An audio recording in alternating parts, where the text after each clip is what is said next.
Bird flu virus రెండు తెలుగు రాష్ట్రాల్లో కలకలం రేపుతోంది.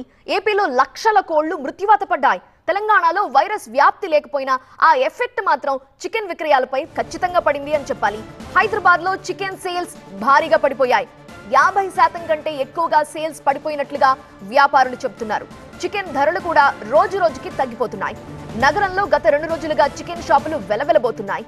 హైదరాబాద్ లో ప్రతిరోజు 6 లక్షల కిలోల చికెన్ సేల్ అవుతుంది. ప్రస్తుతం 50% కూడా సేల్స్ లేవని వ్యాపారులు చెప్తున్నారు. బర్డ్ ఫ్లూ భయంతో ప్రజలు చికెన్ కి బదులుగా మటన్, చేపల వైపు మొగ్గు చూపుతున్నారు. దీంతో వాటికి గిరాకీ తగ్గింది. తెలంగాణలో బర్డ్ ఫ్లూ కేసులు లేవు, కానీ ఏపీ ప్రభుత్వం నిషేధం విధించడం జనాల్లో భయం కొల్పేలా చేసింది. దీంతో చికెన్ అమ్మకాలపై తీవ్ర ప్రభావం పడింది. మరికొన్ని రోజులు పరిస్థితి ఇలానే ఉంటే తాము చాలా నష్టపోయే పరిస్థితి ఉందని వ్యాపారులు అంటున్నారు. ఇంకా చికెన్ ధరలు పడిపోయే అవకాశం ఉందా? చికెన్ సేల్స్ పై మరింత సమాచారం మా సీనియర్ కరెస్పాండెంట్ వాసు అందిస్తారు.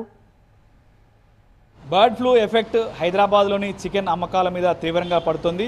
హైదరాబాద్ మొత్తం మీద సంబంధించి ప్రతిరోజు 6 లక్షల కిలోలు చికెన్ అమ్మకం జరిగేది. ప్రస్తుతానికి ఆ సంఖ్య 3 లక్షలకు పడిపోయింది. 50% మాత్రమే అమ్మకాలు జరుగుతున్నాయి. హైదరాబాద్ మొత్తం మీద అనేక చోట్ల కొనుగోలుదారులు లేక వెలవెలబోతున్నాయి. షాపులు మొత్తం కూడా చూడవచ్చు. మనం హైదరాబాద్లోని సనత్ నగర్లో ఒక చికెన్కి సంబంధించిన షాప్ దగ్గరను ఇక్కడ నిత్యం చాలా రద్దీగా ఉంటుంది ఈ షాపు. ఇక్కడ ఉన్న వాళ్ళు అందరూ కూడా అంటే వినియోగదారులు ఎవరు లేకపోవడంతో, వర్క్ లేకపోవడంతో వాళ్ళందరూ ఖాళీగా ఉన్నారు. నిత్యం చాలా రద్దీగా ఉంటుంది ఈ ప్రాంతం కూడా. సో ఈ నేపథ్యంలోనే ఇటు బర్డ్ ఫ్లూ ఎఫెక్ట్ కారణంగా పూర్తి స్థాయిలో చికెన్ అమ్మకాల మీద పడినట్టు మనకు స్పష్టంగా అయితే కనిపిస్తుంది. ఇటు రాజధాని హైదరాబాద్ కావచ్చు, సికింద్రాబాద్ కావచ్చు, అనేక చోట్ల పరిస్థితి ఈ విధంగానే ఉంది. ఇప్పటికే ఇటు తెలంగాణ రాష్ట్ర ప్రభుత్వం అప్రమత్తమైంది.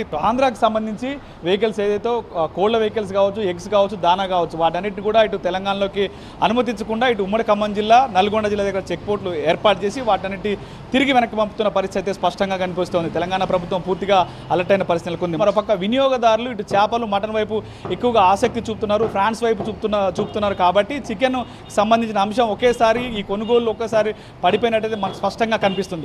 కెమెరా పర్సన్ శ్రీధర్తో వాసు, TV9 హైదరాబాద్.